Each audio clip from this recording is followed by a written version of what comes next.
You pressed play on this podcast with the click of curiosity. It is another dimension, a dimension of mind, a dimension where nothing is sacred and everything is explainable. You're streaming into a land of both inside and outside, of things and ideas. You've just crossed over into the Midside. Welcome to the Midside, where we won't wish you a happy pride because we don't have any. But we also don't have any shame, so it evens out. I think. It works like that, right? I don't know. I'm your host, Justin M. Lesneski, the hopeful romantic, and I retroactively and proactively denounce anything anyone has ever said and ever will say on this show, especially during this month, I guess. I don't know. I don't know how any of this works anymore. It's all very confusing. We've got a lot of farce, basically 2 weeks worth of farce. We had to take last week off due to illness. Won't go too much into that. I don't know if that's personal. I don't know if people want that revealed. I will let the person reveal it if he wants to reveal it. But honestly, last week didn't have a lot of great farce.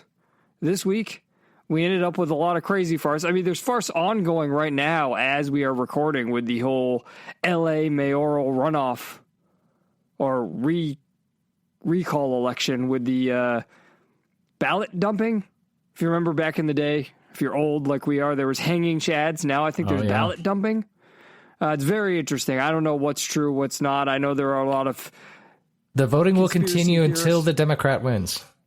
That's what the conspiracies are saying on X, formerly known as Twitter, that improbably,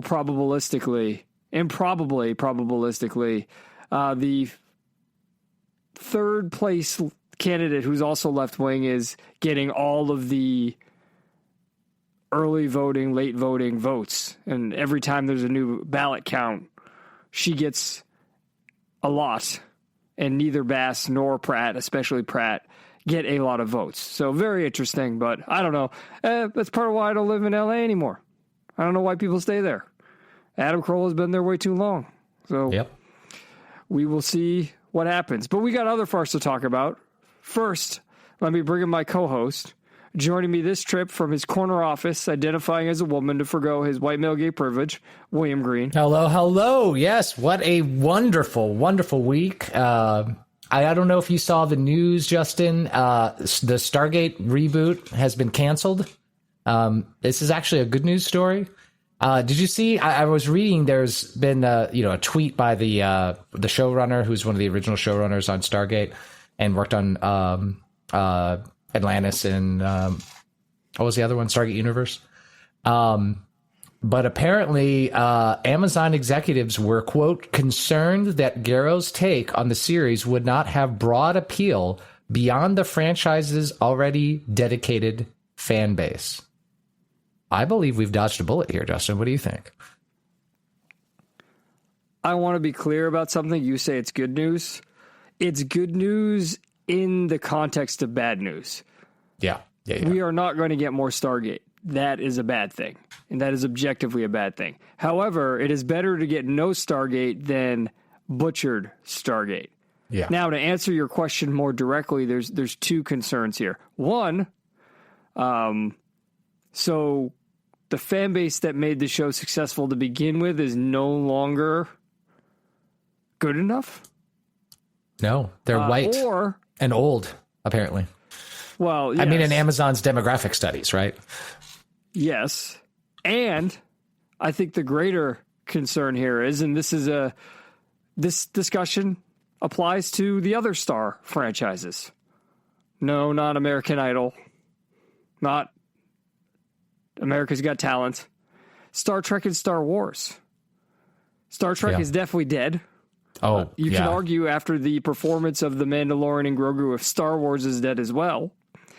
And with Star Trek and Stargate, more than Star Wars, because there's a major argument that Disney killed Star Wars, specifically Kathleen Kennedy. Well, what's the Cartman Kathleen Kennedy say? Make it gay and what? Make it, what is it? Put a chick in it and make it gay.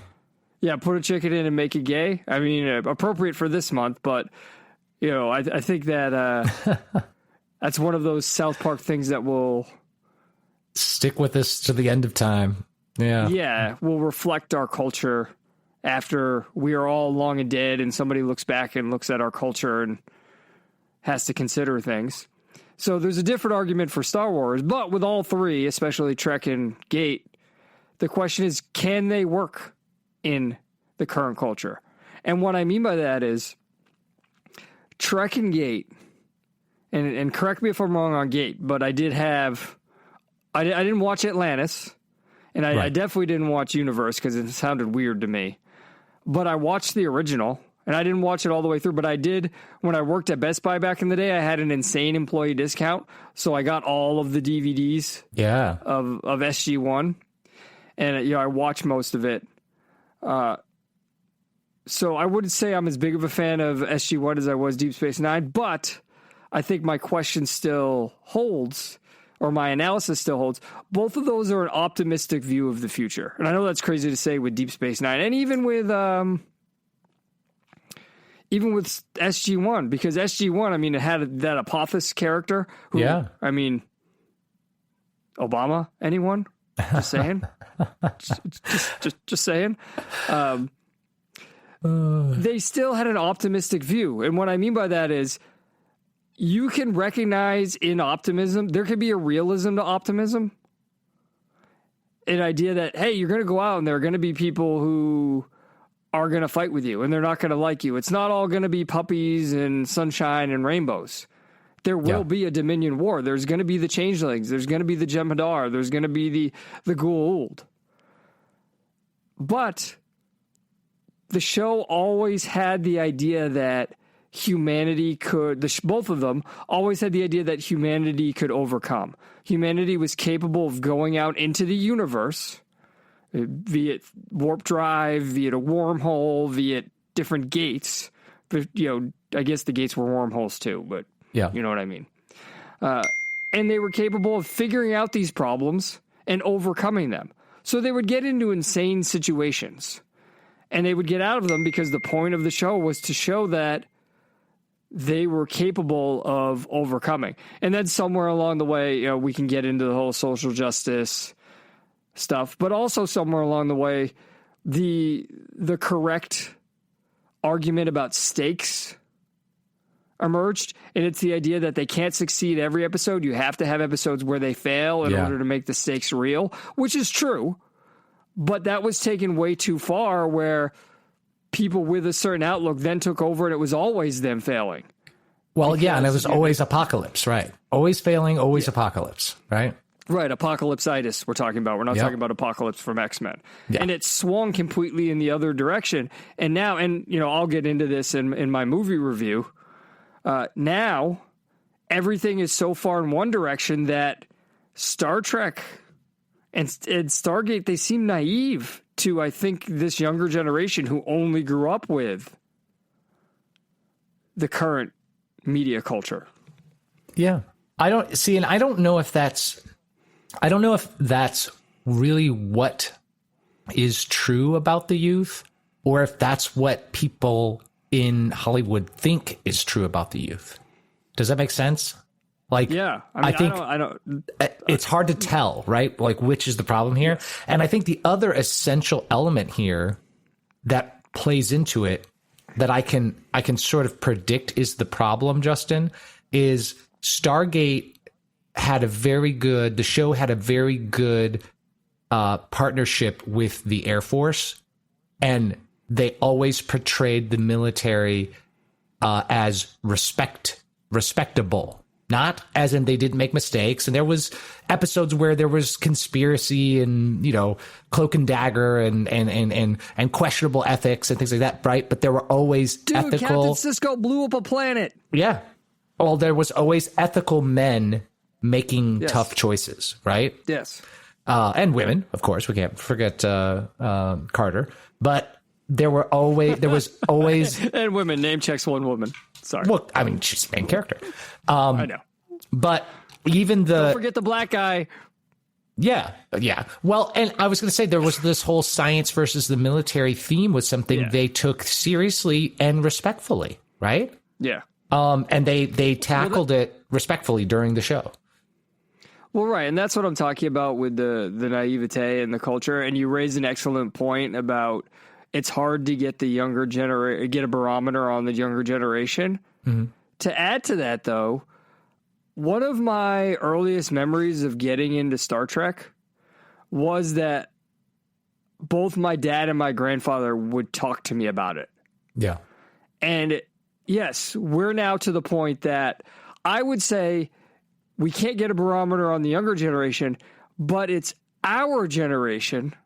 And I don't know, I guess you're Gen X, right? And I'm right on the border. Yeah, I think we're both right on the border. I'm 80, so technically I'm in that in-betweening sort of zone. Right, and I'm supposed to be like one of the first years of millennial. Yep, exactly.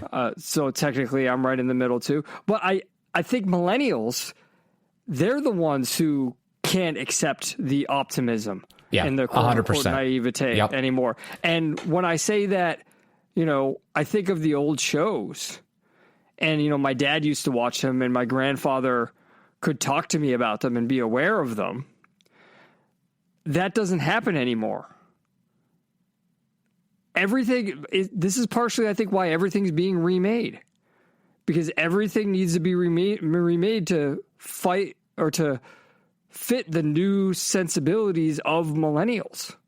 Because millennials are that age now, right? Millennials are like 30s through early 40s. Mm-hmm. So they're the age now that everything is being made to fit their sensibilities, and they're not really handing it on to their kids anymore. All they're handing on to their kids is, here's the problem I have with everything, not here's what I love about everything. Yeah. And that's why you can't get a read on the kids, because the kids aren't being given the opportunity to develop their own point of view. They're just being taught, hey, we have to hate everything. Yeah, it's like you said, it's a bad thing that we're not getting more Stargate, but I don't think today's Hollywood can make that kind of show. So I'd love to see a continuation of that universe, but I don't know that we can do it. And again, this will lead into the movie review, so we will end it here. We'll end the opening here and head into the farce. But especially Amazon Studios. One of the things I find most fascinating about Amazon Studios, and I was thinking about this last night with the movie I saw, when I saw their production screen come up, they essentially could have done whatever they wanted outside of Hollywood. But it happened with Netflix. It happened with Amazon. These companies start up a media branch. Amazon Prime.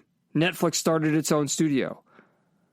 And rather than go completely rogue and say, we have enough money and enough of an audience that we can do this on our own, they pander for acceptance within Hollywood. Yeah. And they diversity hired too. Remember, they were so proud, Amazon was, of all the women that they hired in the executive roles and the showrunner roles, right? Well, I think that's part of the pandering for acceptance within Hollywood. Yeah. I mean, part of it was that was the entire culture at the time, but they're hiring those type of people. It's the same thing with Disney. When Disney bought Star Wars and they put Kathleen Kennedy in power, they could have put anyone in power, but they put a chicken in and make it gay. And I think that they end up undercutting themselves, but we'll get into that in the movie review. Right now, there's lots of other, I was going to say non-entertainment, but we're going to start with some music farce here in Life on the Midside. Take a good look around.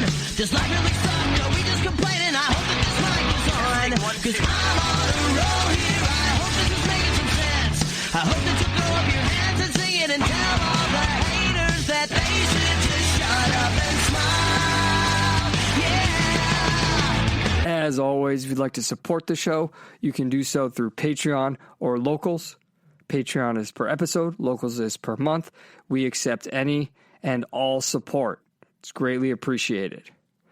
We're going to start talking about some pop punk and also we'll use that to transition to talking about a trailer we talked about previously. And it all fits into the discussion we were just having about media and a certain perspective. And people get into the entertainment industry and they live in these cities, right? They live in Los Angeles. and they don't see outside their bubble. That's something I've talked about a lot, William, and you experienced, right? I never understood the Los Angeles media mindset 100%. until I drove into LA and I saw all the smog. And I said, no wonder these people are complaining about environmentalism and global warming. They live in a completely different place. Yeah. I mean, come to Florida now. None of the smog is there. One of the things I love about the area I live in is I can drive down the street and the air is clean. There are trees. There's space. It's not everything paved over, right? Pave paradise and put up a parking lot. They took a swamp, turned it into Disney World. That's certainly what she's complaining about in that song. But the harmony of humanity and nature still exists here. Now, an example of this is pop punk band As It Is, and here's the headline from Kerrang, confront the far-right resurgence on the new single, Live, Laugh, Love, Los Angeles. Now, this is why I put this on here, William, because I listened to this song. Yeah. And I thought, hey, this is a pretty interesting song. It's critiquing the issues with Los Angeles, and it's identifying them. And then I read these quotes in this article, and it's now to the point that the art that is being released has a 180, nearly 180 perspective of the artist. I don't think this song is talking about the far right, but the artist does. Here's the quote from people in the band that they released to Kerrang. We weren't planning on releasing another single before the album. In fact, the song wasn't even on the original track listing. But during the album tracking in January 2026, the news and our social feeds were flooded by the ICE raids across the USA. Multiple murders by ICE agents in Patty's home state of Minnesota, and almost one mass shooting per day, the band say. So, first of all, I have a question for you, just to make sure my memory is not faulty. Okay, yes. Was it really Minnesota that had multiple murders by ICE agents? Well, there were no murders by ICE agents, so we're already so we already fucked that up, right? But no, they weren't. I don't recall them being multiple ones in Minnesota. There were multiple ICE officer involved shootings. And also, was there a mass shooting every day? Are we all of a sudden remembering that there's gang violence and are counting them as mass shootings again? Yeah. Are we counting Chicago? Yeah, we're counting Chicago and DC, in Baltimore. So this is demonstrating the unhealthy thought process of magnification, right? The idea of taking a small thing, making it bigger than it is, and exaggerating it more than it is. Continuing, we watched the USA descend into violence while the rich televangelist at the top stoked the fires further. Now, rich televangelist is a reference to a lyric, and while what they're saying here is the rich televangelist at the top, this clearly becomes a reference to Donald Trump. Orange Man bad. However, I don't think that that's in the song. We'll listen to it in a second. The song was about Patty is the lead singer, relationship with America, and being an American in the current political climate. But with that added real-world context, it suddenly became even more urgent and essential, not only to the album, but to the album campaign. As tensions continue to rise and the global resurgence of the far right continues, we felt that this song, its message, and the video deserve their moment to be seen, heard, and felt. Fuck fascism. This is all a quote from the band. Now, I don't know a super lot about As It Is. Part of this is I think As It Is not very good. They have a couple songs I really like. The reason I say I don't know much is they say Patty's from Minnesota, but also I think he might have grown up in England or something. And this perspective we see is a very English left-wing perspective. Yeah. The idea that anything that's not far left is far right.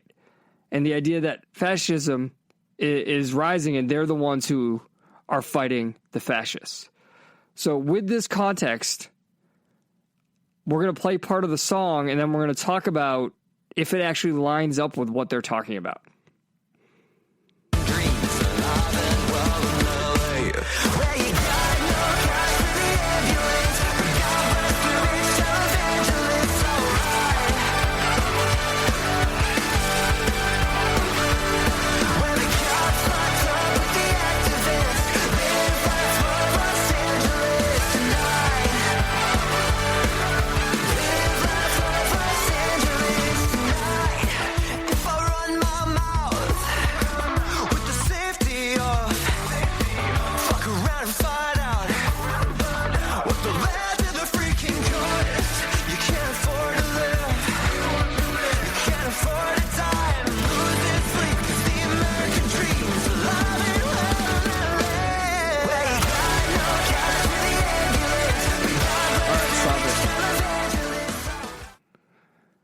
So, William, this song is literally talking about how expensive it is to live in L.A., how you can't really live in L.A., you can't really die in L.A., because everything's so expensive, and how it's supposed to be the American dream, but it isn't. And how the rich televangelist, people on TV who are preaching to you and telling you what is right and what is wrong are the ones who are gaining the power. Yes. Now, isn't this listening to that, this that sounds like it's critiquing Gavin Newsom. It does. It sounds Karen like Bass. it sounds like it's critiquing Hollywood and the sort of media machine, right? And that includes religious figures, right? Like it's not. It doesn't sound. It's not. Justin, we could have wrote this song. This sounds like lyrics we would have wrote. Well, I heard this song. I saw the title, and look, I'm not even going to lie. I have a playlist on my Spotify called No Way LA, where I put anti-LA songs in there. Nice. There are people who are seeing these things and trying to critique it, and he's clearly seeing it too. Yeah. And this is the crazy thing about LA, is they see it, and they think that it's all a right-wing issue. And how many years can we have the state be Democrat controlled and it still be the Republicans' fault? Well, that is the greatest mindfuck. That is the greatest trick the left plays. No matter how much the left is in power, they always see themselves as not in power. They see themselves as the minority. They see themselves fighting as the system. oppressed. Yeah. Fighting the system. So even when they are the system, they still are raging against what they see as the system. It's the idea they have in their head. Yeah. It's completely abstract. It's disconnected from reality. Yeah. Yeah. And I mean, we have to say this in case there's any deranged people listening that need it said. This is not a praise of the right, right? Like this song is also not. I would not say that this is uncritical of the right either. Just looking at the lyrics, right? Here, it's not making it about, like, nothing in these lyrics make it about a Republican or Democrat, right? It's that it's critiquing the people in power, which is right. But the problem here is they're not admitting that they're in power. That's the problem, right? They're the ones in power. What is interesting here is everything you said is correct, and it points to two inabilities. One, the inability to make good art and to communicate properly. Because as it is, Patty and the people they represent, when I say represent, they're not elected officials. I mean, they're metaphors, right? They're symbols. Have a premise in their head that they assume everyone else has. So when they write this song, even though the song has no subtext to it, they assume the song has to be read with that subtext. Yeah. And that makes their art not good. Yeah, I agree with you. I think also, though, in their head, they would claim there is subtext here, right? To them, words mean things that aren't connected to reality. So in their head, they have a subtext, right? Right. Well, that goes into my second point. I agree exactly with what you're saying, but that goes into my second point that when they say rich televangelist, they do not acknowledge that that could be happening on the left.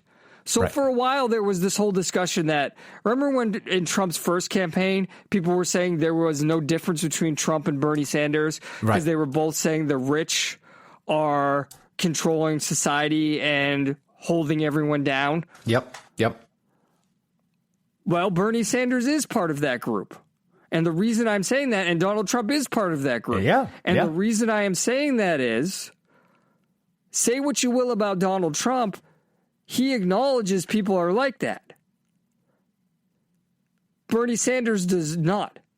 He says that, he pretends he's not rich. And what I'm saying is, the left and the right never really disagreed. That was a marketing technique by the left to try and get people to say, oh, well, you think the rich are the problem? You do agree with us.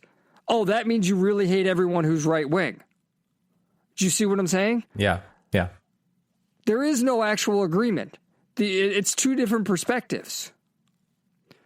And we can see this in this insane interview that was given about Spider-Man Noir. Now, if you remember, William, when I saw this trailer, I liked the trailer. I thought it looked interesting. And I believe you did as well, yes? Yeah, I did. Yeah, I thought it looked cool.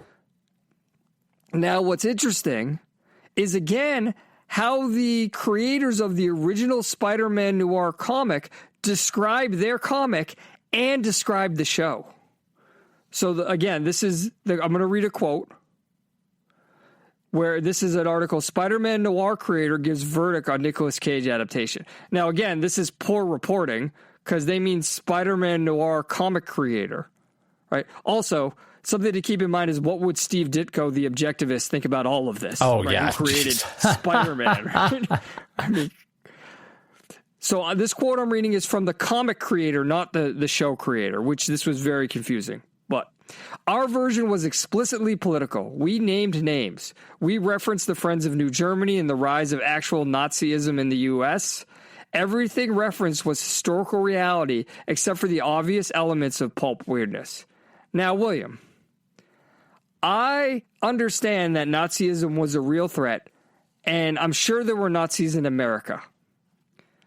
But was there that much Nazism in the U.S.? Wasn't part of the whole point of World War II that we believed that we could have isolationism because we didn't have globalization yet, so nothing had crossed the two oceans?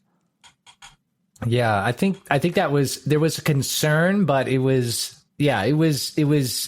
was the argument, right? It was that, hey, we can just let Europe, go fuck off, right? So continuing the quote, our Peter Parker was a radical communist along with Aunt May and Uncle Ben. The politics of the show are soft left. Aunt May would have been scathing. I'd have been overjoyed if they took a more courageous political stance. So again, we see the issue here, William. We were just talking about, millennials and how they're affected by everything and how they don't have any optimism anymore. There's no naivete. They can't accept things anymore because look at what it is.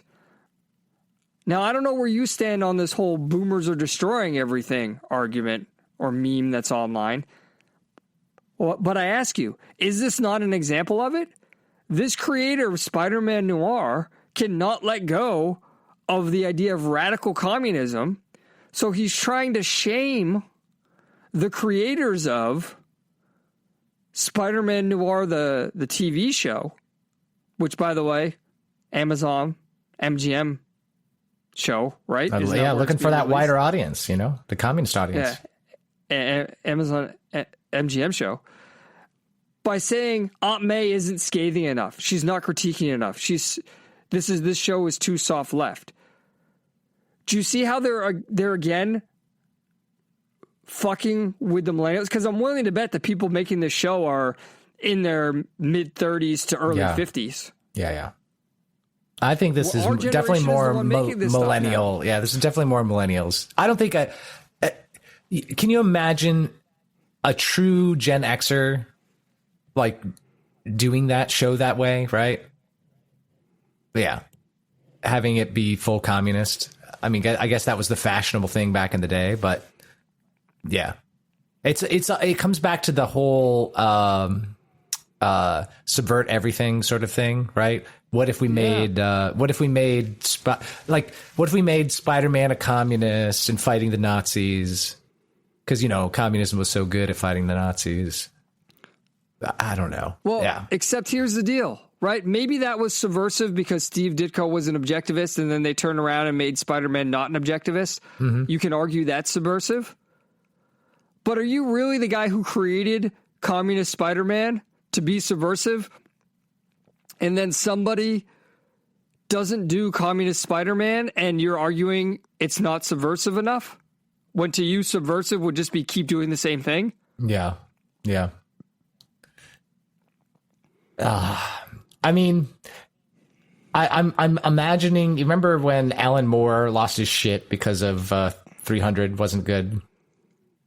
Was it not 300? It was Watchmen. Sorry, Watchmen. Yeah, it wasn't good. He didn't like the movie version. To be clear, Watchmen was good. He didn't like the movie version because of how he didn't say this, but we know it's because of how the ending was changed. Exactly. And everything else was fixed. Exactly. It's the same idea. Yeah. Right? Zack Snyder took the approach of deconstructionism and he deconstructed to be in line with his view of the world. And that wasn't good enough for the people who were supposedly... The subversion experts did not like his subversion.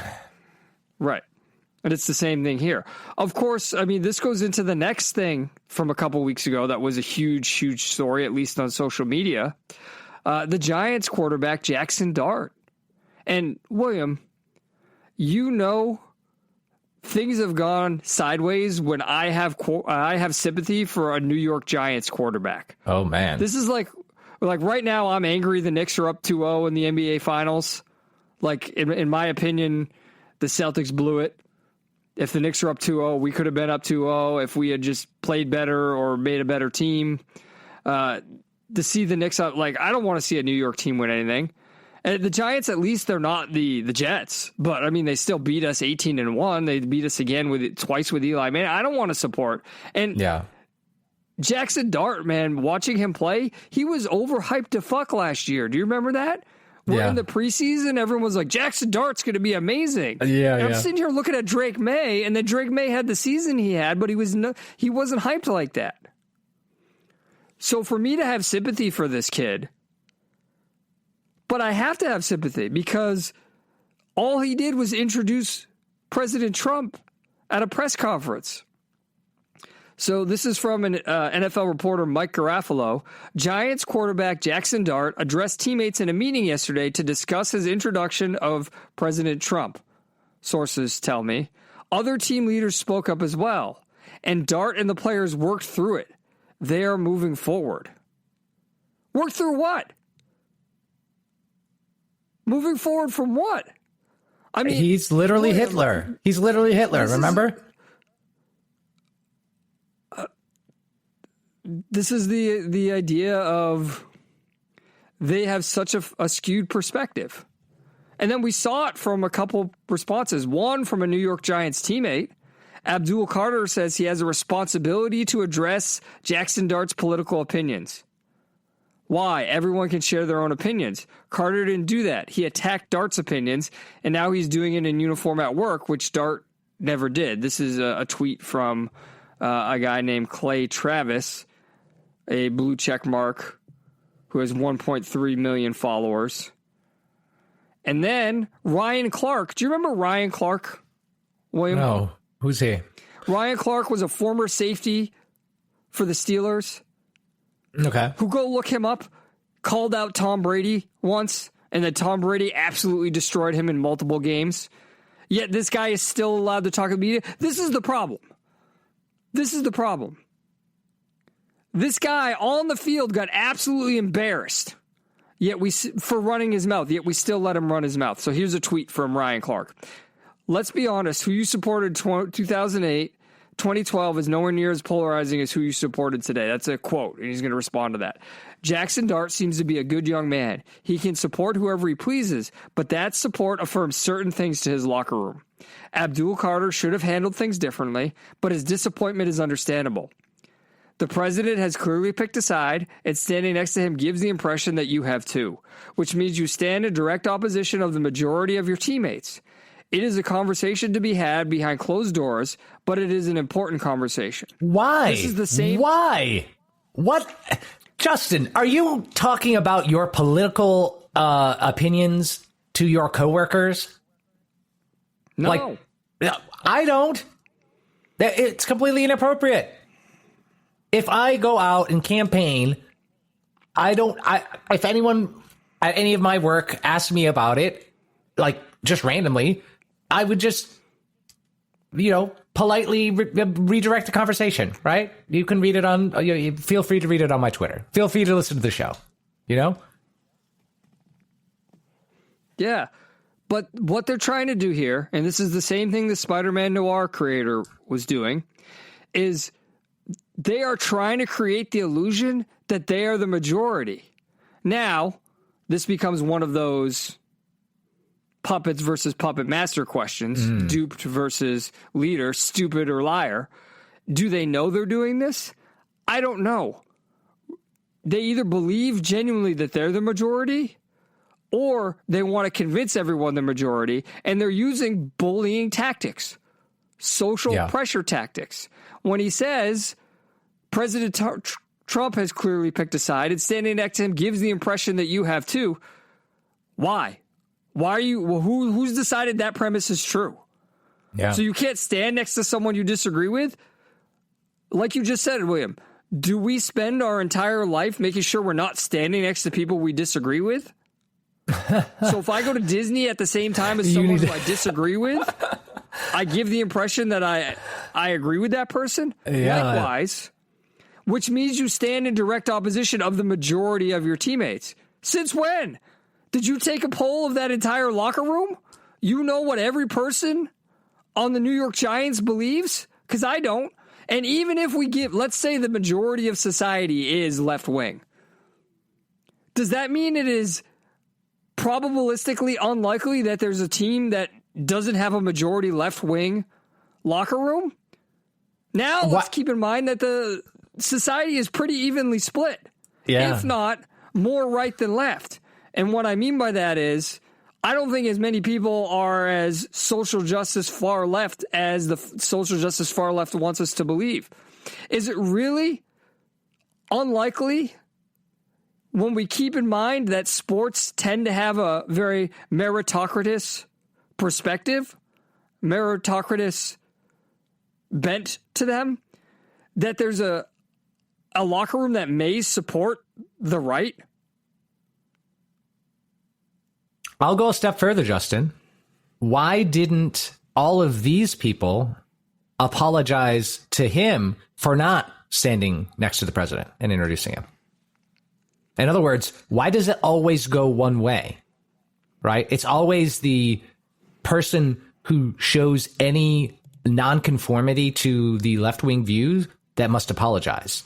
But when the pride flags come out, it's Pride Month, or when, some Black Lives Matter protest or some far left cause du jour is brought up in the NFL context, they're not having a team meeting to apologize to this person. Yeah, I mean, let's take a look at, the NBA bubble or anything that was done for COVID. This is your COVID reparations. Oh, thing, yeah. Right? All the pro-China NBA players. Remember that? Yeah. None of these people had to apologize. Think of the lives that were affected and the way professional athletes were affected by the hysteria over the pandemic and shutting down society. I bring up the NBA specifically because living in Orlando, because the bubble was at the ESPN Wide World of Sports. Mm-hmm. You hear this idea of a bubble, and you think that everybody's staying in that bubble. But living in Orlando, you hear all the stories of workers who went home and then went out in public and did things, and then they went in the bubble. So you really think those NBA players weren't exposed? But those NBA players had to live in that bubble and act like they had to performatively quarantine. Performative quarantine. That's my new pop punk band. Or it's a good album name, right? Performative quarantine. Yeah, there you go. Because you want to talk about the rich televangelists. Wasn't that performative quarantine so the rich televangelists on the left could keep their power and keep making money off of them? Yeah. And none of them had to apologize. Yeah, they did not. For standing with Dr. Fauci. Yeah, no one did. I still demand reparations, COVID reparations. I have not received any apologies from any NFL or NBA player or any professional sports player that I'm aware of. I'll have my secretary check, but... Speaking of Pride Month, which it is, and people not apologizing or apologizing, the Texas Rangers continue to take a stand. So I'm going to read from this article. MLB Pride Month sees 29 teams join celebration. Rangers abstain. MLB marked the start of Pride Month on June 1st with a rainbow-themed logo and the message, "Baseball is for everyone," while 29 teams scheduled Pride or Inclusion Nights. I'm going to stop there for a second, William. Did anyone at any point in your entire life ever say baseball isn't for everyone? No, but I would say people did say baseball is for baseball fans. In other words, it's a thing you can earn. It's not a thing. This rubs me the wrong way because there's this whole aspect of like, oh, X is for everyone. And I'm like, bullshit, it's not. The problem is it is for people. It is for specific people. Does that make sense? Like having it for anyone, for me, is blowing away the identity of what it means to be a fan. It gets back to the first thing I brought up in the opening. Stargate isn't for everyone, Justin. Stargate is for people who love those kinds of stories. In other words, Stargate is for Stargate fans. Now, you can become a Stargate fan, right? You can get sucked into the universe and fall in love with the stories and the characters. And then you become this thing that you weren't before, a Stargate fan or a Star Trek fan or a baseball fan. You're hitting on something about baseball that has been unable to adapt to American society in general and to the modern audience.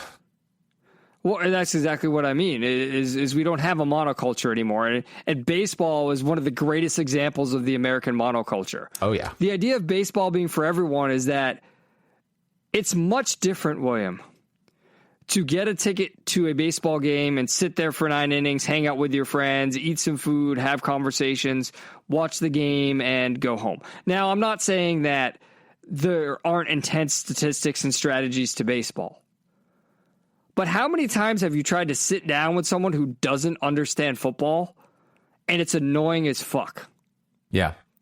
Yes. Think about when you watch the Super Bowl at a Super Bowl party, and there's always the women or the men, but it's stereotypically the women who don't fucking understand football, and they're asking questions all the time. Yeah. And you're just like, can I watch the fucking game? With baseball, it's a lot simpler than that. There's a pitcher, there's a hitter. If the hitter hits the ball and bounds, they can progress. Everybody can understand it. So baseball was considered America's pastime because anybody could choose on the weekend, and we're talking before TV, before the internet, to go to the ballpark and just hang out. That's what they mean. That's where baseball is for everyone comes from. And back then, this is the whole idea where they're going to be like, well, people have this false nostalgia. Oh, black people and gay people weren't allowed to go to the ballpark. Wasn't baseball known for integrating before everybody else? Yeah. So it's just, again, as much as everything has progressed, nothing has progressed. We're fighting these same fucking battles from the mid-1900s, dude. Continuing this article, the Texas Rangers remain the only team without such an event, a stance that contrasts with the league's broader embrace of LGBTQ plus visibility. The celebrations come amid ongoing online backlash from some conservative commentators, underscoring the cultural tensions around corporate pride participation. The Rangers' continued refusal to host a Pride Night stands out as MLB's inclusivity efforts expand and fan engagement grows. Pride events are often well attended and financially beneficial, with teams like the Dodgers, Cubs, and Giants seeing strong attendance linked to their celebrations. In a league where most owners lean conservative but follow the bottom line, the Rangers' absence is both a cultural and business anomaly. Now, I have a suggestion. Exactly. So before I get into my suggestion, we're going to talk about, again, I talked about this with the last story where they want to convince everyone that they're the majority, right? Oh, the majority of that Giants locker room. Existed. The majority of that Giants locker room is against Donald Trump. Well, it's the same thing here. Mm-hmm. You're saying pride events are often well attended and financially beneficial. William, The 3 teams they name are the Los Angeles Dodgers, Chicago Cubs, and San Francisco Giants. Yeah, where would I hold a Pride baseball event? In those 3 cities. I would not hold them in Texas. We don't really need to say anything else, do we? No. We've answered, the article answered its own question without realizing it answered its own question. Well, because again, this goes back to the Patty Walters thing. They don't understand that people don't have the same perspective as them. They don't hold the same premises. It's not just that. If you hold different premises than them, you are evil. So to them, it gets back to the if you don't like it, don't buy it. Remember that whole thing of the video game stories we've brought up about how these, everyone, we see actors and actresses doing it too, right? Like, oh, if you don't like it, just don't buy it. And then people don't buy it. They're like, oh, it's a far right conspiracy. We were review bombed. We were blah, blah, blah, blah. It's like, no. You are incapable of understanding there are people with other views than you. Right. Well, and also, to add on to that, I think there is a little bit of manipulation going on in regards to this. Besides the fact of trying to play with the majority, they know that naming names can't happen. So they create this hypothetical idea of supporting gay people. Because here's the idea. Here's the idea. You're saying that MLB has a broader embrace of LGBTQ plus visibility. And they use that term again in the second. Stands out as MLB's inclusivity efforts expand and fan engagement grows. Okay. First of all, the idea that there's that many gay people that by including gay fans, you're going to grow the audience of MLB that much is farcical. Yeah. But if we really want to be inclusive here, why don't we require every professional sports team to hold a night in which they name and honor every gay player on their roster? Oh, okay. I'm saying this tongue in cheek because you can't do that because that opens them up to all sorts of hate and everything, right? And unfortunately attacks and things like that. But part of the reason they don't do that is people are going to see how actually infrequent it is. No, Justin, I think you're right, but you're more right than you realize because, we've brought up. Right wing. Yeah. Yes. My degree from Fuck You says you're 100% correct. We've seen this with the whole Fred Sargent stuff. So Fred Sargent, I brought him up. It's Pride, so I'm allowed to bring him up again. The first Pride He's the parade. Guy who created Pride, right? Yep. The that whole thing in New York. We won't go over the story again. However, he is still tweeting at people who are making up that it was queer and transgender people who started it. Sorry, I got to do the transgender drop. As Commander-in-Chief, I was proud to have ended the ban on transgender Americans. And it's not, right? It was gay men When who was did there it. a ban? I'm sorry. Every time I hear that drop, was that a constitutional amendment I missed? It is illegal for anyone to be transgender. What? Sorry, transgender. Get it right. I get it. I know. It's just. But anyway, that's why it's a great drop. It is. But they are making up history and calling people transgender that weren't and queer that weren't, because queer was made up recently, right? And so that's what they would do, Justin. They would do what you suggest. They would just make up that past baseball players were queer and transgender. I think we're predicting the future here. I think the next, I'll see what the Giants Pride baseball game is, and I bet you they honor past transgender baseball players.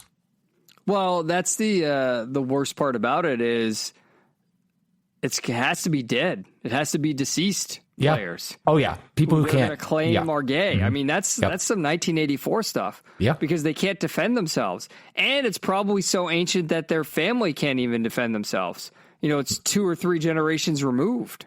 Yep. So then you're going to change everyone's perspective. All of a sudden, DiMaggio was gay. Yep. To be clear, I'm not claiming Joe DiMaggio was gay. I'm saying that people will claim. Somebody's going to hear that and think that. Coder says A League of Their Own was about all the trans people who weren't allowed to fight in World War II. You want to be honest, though? That would be a more interesting movie than what it actually was. Yep. Okay, so let's move on to some Florida farce. If everybody hasn't heard, Florida's already amazing because there's no income tax. But it's also amazing because DeSantis is trying to currently get rid of property tax. Now you hear, William, that a governor is trying to get rid of property tax. And his argument is you don't really own your home if you are constantly paying property tax on it. How would you classify that view politically? That seems a very libertarian view in my little L libertarian, right? Right. So not big government, little government, or no government. Yes? Exactly. Okay. So there was a Bloomberg headline that blew my fucking mind. Ready for the headline? I'm ready. I laughed when I saw this in the thread. Well, the best part about this headline is when you read the article, it's actually not even what you think it is. Here's the headline. DeSantis' Florida property tax proposal is a Soviet power grab. All right. So before we even go into the argument, how does government get more power by having less money and less control of property? Yeah, this I would expect this headline coming from like National Review in Mandami's New York City, right? Because he's raising property tax, right, on the rich. That would be a Soviet power grab, right? Okay, so do you want to hear the argument? Sure, let's hear it. Florida legislators have approved an amendment for the November ballot that gives new meaning to the phrase the red state of Florida. Think Soviet, not Republican. By the way, William, I'm not registered to vote, but I'm going to register to vote so I can vote for this. The proposal offered up by Governor Ron DeSantis and rammed through yesterday in a special session would give property tax exemptions of at least $250,000 to residents who have owned homes in Florida at least 5 years. In return, city and county spending would be at the mercy of the state. That's where things get interesting. William, explain to me how, and the argument's going to be presented in a second, but I want you to explain to me first. How does me getting a property tax exemption on my house, right? Because my house was when I bought it, they don't call it an estimate. What do they call it? Is it an estimate? Assessment, I think. Assessment. The assessment was about $310. So I'm going to get that's 80%, right? 250, 310. That's 80%, 75%. Yeah. So I'm going to get a property tax exemption on the majority of my house if this goes through. Right? Hell fucking yeah, right? How does that lead to city and county spending being at the mercy of the state? There's a big leap there, right? Between those two sentences? Yeah, I'm not sure. So let's see the argument. Replace the word state with Politburo, and you get an idea what DeSantis is trying to do. The governor wants centralized control of local government. It's the capstone project of his 8-year quest to consolidate power in Tallahassee. Over 2 terms in his office, he has rolled over the legislature with his big government approach. Whether it's launching anti-woke attacks on Disney, creating the soon-to-be-shuttered alligator Alcatraz, or dictating what universities can teach. Now he's using this tax plan to transfer the power of the purse from counties to the gerrymandered state legislature. Now here's where things get complicated, William. Because we've been critical about DeSantis, or critical of DeSantis about his attacks on Disney, yes? Yes. About taking away the special district for Disney. And I'm critical of spending money to create a prison for people, which is being shut down because they didn't have the money for it. And also, I think universities and schools should teach everything. Now, that doesn't mean advocate for everything, but it says this viewpoint exists. I'm going to teach you that it exists and that there are people who believe it. Decide on your own if you believe it. So these 3 points make DeSantis seem much more big government, do they not? Yeah. So let's see how the power of the purse is supposedly going to be transferred. Here's a quote from a former Republican state senator and president of the Florida Policy Project, a nonpartisan think tank. Legislators think they're voting on property taxes. They're actually voting on who controls local government. It upends what we've worked on for decades, for generations in the state, which is local decisions are made locally. Now local decisions will be made in Tallahassee. So again, William, aren't I always harping that with the global society, things need to move more locally? Yeah, we need Because more if we do decentralization. Decentralization. Right. So they seem to be arguing to me. I seem to be the audience for this argument, which is crazy because you're telling me, and this is something that the left always seems to do, and I'm not claiming these people are left. They're saying they're right. But it's a similar tactic. You want me to vote against my own interests. In what world is me owning my house not in my interest? See how they're trying to back me into that corner? Yeah, yeah. So it's the question still remains. It's not clear, William, how they're saying local decisions will be made in Tallahassee. The guy continues. The governor now becomes the mayor of a bunch of counties that he was never elected to run. Well, first of all, he's the governor, right? I'm not saying, the president is the governor of a bunch of states and the governor is the mayor of a bunch of counties, but isn't that why we have centralized government, to mediate any problems between the counties, just like the centralized government mediates problems between the states? Wasn't that the theory there? Yeah.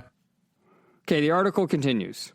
If voters approve the amendment, Florida homeowners would receive an exemption on the assessed taxable value of their home up to $250,000, up from the current $50,000 a year. William, that's a significant increase, right? Yeah, yeah. Isn't this lowering the cost of living? This is anti-California, right? Mm-hmm. The exemption would cover about 92% of all homesteads in the state. The amendment also directs future legislators to phase in a schedule for local governments to fully eliminate homestead property taxes. And here it comes. The immediate drop in revenue would slash city and county revenue by an estimated 35% statewide, leaving gaps in essential services from police and fire to elections administration and county courts. And it will shift the tax burden to non-homestead property owners, including renters, commercial property owners, and people who own second homes. Not on this list, tourists. Because state law restricts how much cities and counties can raise in fees and special assessments, cities and counties will have to go hat in hand to the state capitol to beg the governor and legislator for the replacement money. So the argument here, William, is the only place people can get money is from the state government. Oh no! Well, I think that's a bait and switch, though, because you're going to get into the later quotes. Because aren't they having a windfall? Aren't they getting windfall profits right now because of all the inflated home values from the property taxes? Well, that's the other thing too that they're not addressing, right? Yeah, the first thing I want to make a point of is, shouldn't the tax burden be shifted to non-homestead property owners, including renters, commercial property owners, and people who own second homes? Well, I mean, presumably, they live there, so presumably, yes.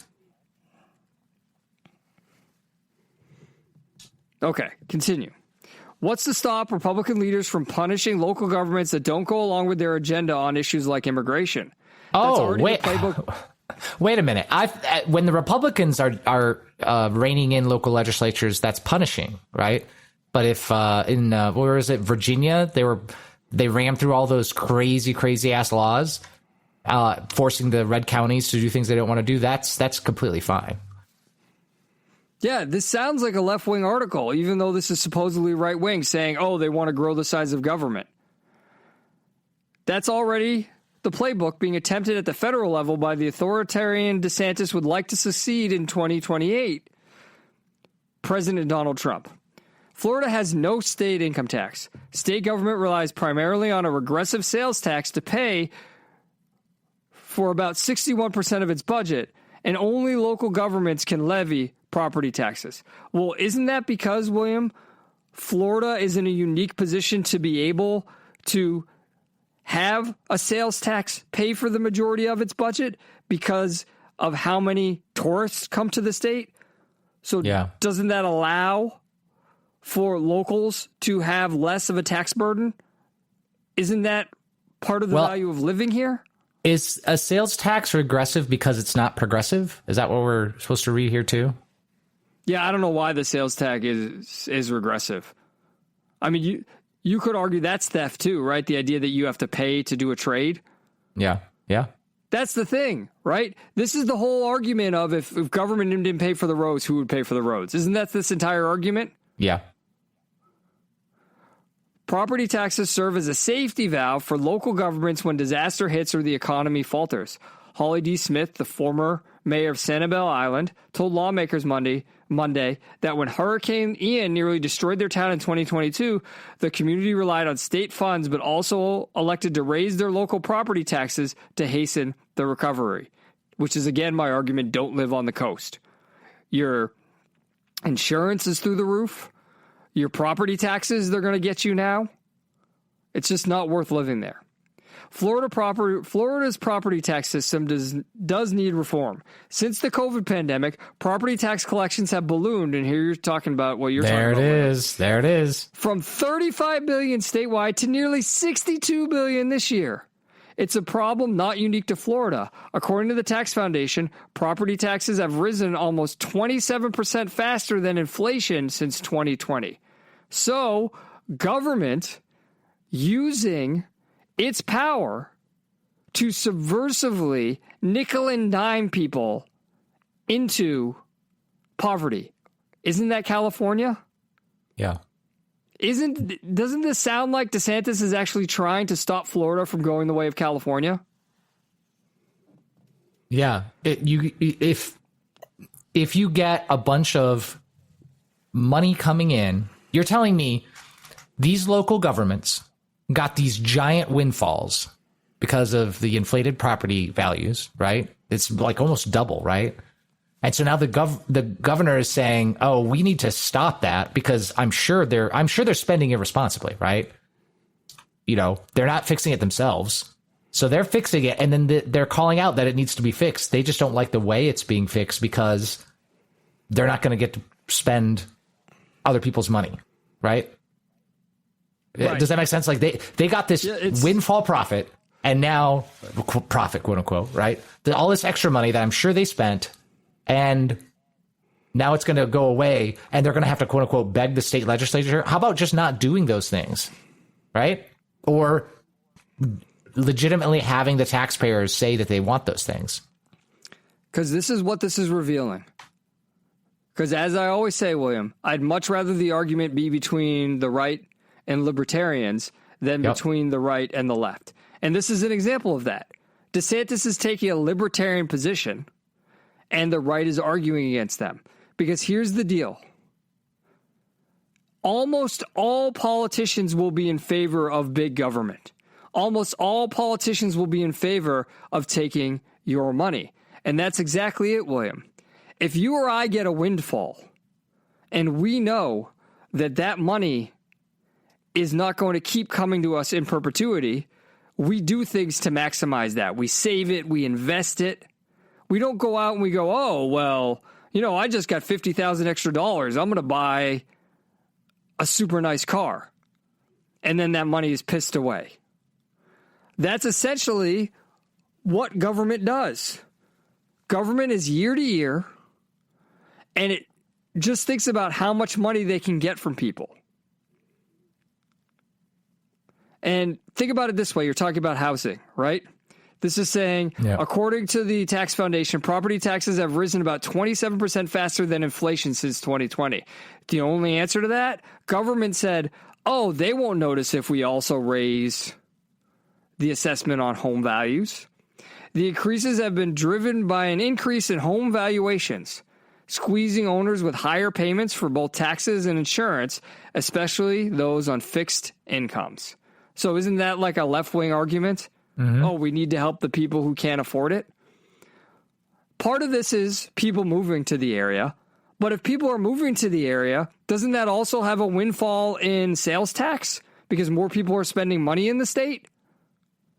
So you're getting more sales tax and your home values are going up. It's the same manipulation tactics. It's just from the right in order to keep power growing because they're still living off of the government. And what I mean by that is these people, their jobs are still government. That's still how they make their living. It's the same thing. Think about the twisting and manipulation you have to do to say, oh, the governor wants you to own your home. Here's why it's bad for you to own your home. The argument is actually, we don't want you to own your home, and we don't want you to own your home because if you don't own your home, we don't have more of your money. Think of how double twisted that is. Doesn't that sound like a left-wing argument? Yeah. Yeah. It's trying to use, it's using the left wing's style of argument at the very least, right? And we've seen this before, right? We talk about, when we criticize people, we often criticize people on the left not criticizing Trump properly. And here's an example of not criticizing DeSantis properly, right? There are things to criticize here, but using this kind of argument isn't going to help us get to the place of a properly sized government. The thing to critique DeSantis about is what we've talked about, is he engaged too much in the culture war with the anti-Disney attacks because of Disney attacking his Don't Say Gay bill, where he was attacking freedom of speech because a corporation attacked something he did. It's not the role of government to do that. A corporation has a right to do that because a corporation is just made up of people. And if people want to use their organization and structure to speak out against that, they have every right to. But he responded by putting them under the thumb of government. That is inarguably opposite of lowering property taxes. Mm-hmm. Is it not? Yeah. Yet this person is arguing it's the same. It's a Soviet-style power grab. So let me ask you this. Aren't there term limits for governors in Florida? Yes, I think there are. Yes. Why would DeSantis want to centralize all this power in Tallahassee and then leave? Isn't that just him setting up the left? And doesn't that go up against everything DeSantis has done and said before? Yeah, yeah. We know Trump used to be a Democrat. That's why he acts in the way he does. And we've talked about how using all of these executive orders and everything makes the government more left-wing and grows the size of government, which is going to enable the left in the future. And we know Trump doesn't really care about that. But DeSantis has demonstrated to be different. And it's just crazy to me that somebody's actually arguing. I mean, think about it, William. Somebody's actually arguing, hey, we're going to get rid of property taxes. And there are people legitimately arguing against that who are supposedly small government people.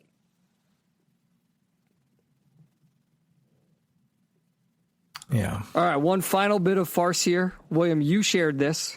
Yeah, This is from a Twitter person called Pens and Poison. It's about reading and writing. The tweet says, you want to know why kids aren't reading books anymore? Here is an actual statement from the National Council of Teachers of English.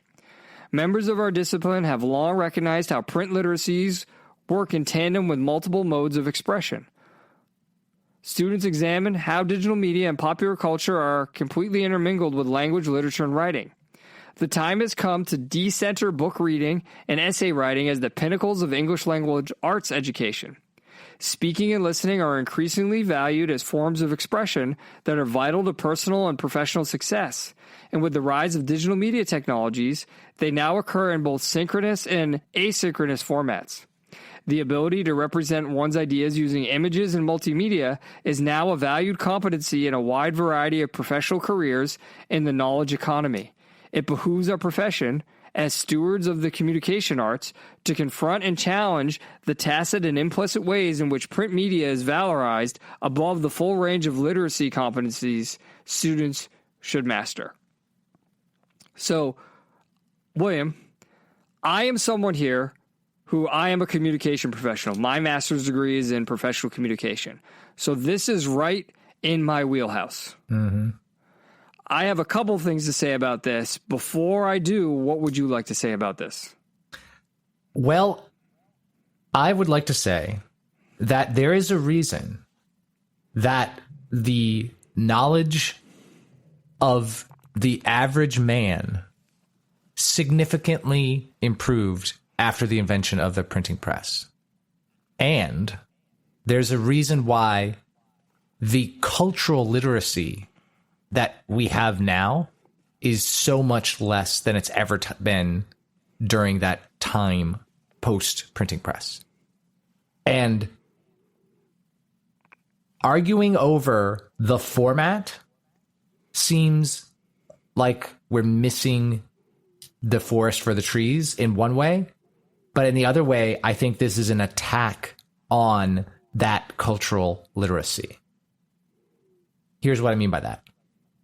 You cannot connect to human culture today without reading books. It is essential. In fact, you could do things like read books about other forms and get an idea of the cultural impact of those forms. But Justin, nothing can replace some of the great works of history and literature in order to understanding why the world is the way it is today. So to de-emphasize books. Now, I'm not saying you shouldn't, other forms of expression. Yeah, sure. Those are all great. But at the expense of the essential, that kids are not even reading the essential books right now, right? There's people in college who can't read, literally. No one reads. We know that reading for pleasure is at an all-time low, and the kinds of books that are being read are all smut. Those are the top sellers. So I don't know. What is your take on this, Justin? Because I see this as just a rationalization for the fact that the last 20 years literacy has gone down, and cultural sort of awareness of the great works of that underpin our civilization today are just largely unknown. You're walking right up to it without crossing over into the argument. And what I mean by that is I'm going to ask you a question. You said that reading all of these great works and these historical works, or I'm going to make it more general. Reading books. Why? You said it's essential. Why?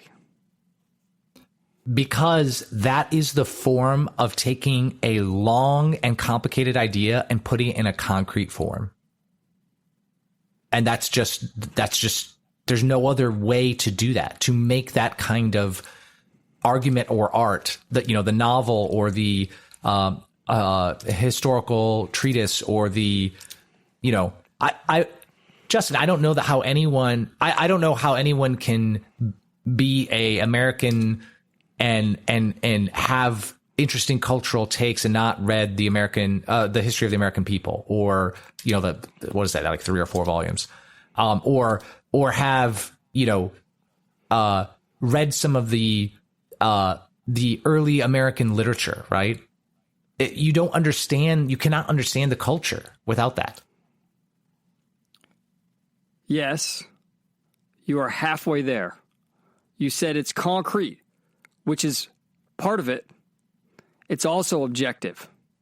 And what I mean by that is, think about the Odyssey.